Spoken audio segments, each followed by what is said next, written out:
Viral, aksi Bang Jago pukul kepala pengendara Vespa di Batang, kabur usai tuduh tabrak mobilnya.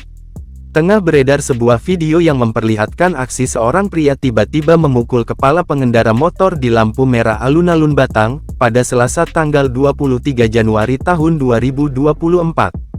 Dalam video tersebut, mulanya terlihat pria berhoodie tersebut turun dari mobilnya dan tampak emosi. Ia lantas memukul salah satu pengendara dan menuduhnya telah menabrak mobil Karimun merah tersebut.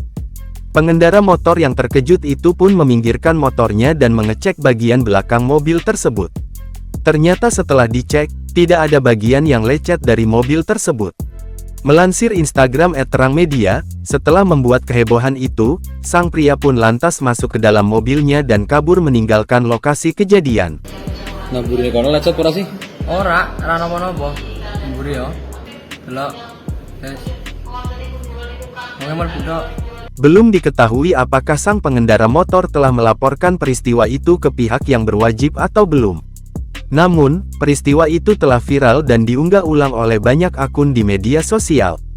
Netizen pun ramai memberikan komentar terkait peristiwa tersebut. Hingga saat ini, Tribun Sumsel masih mencari informasi yang lebih mendalam terkait video viral itu.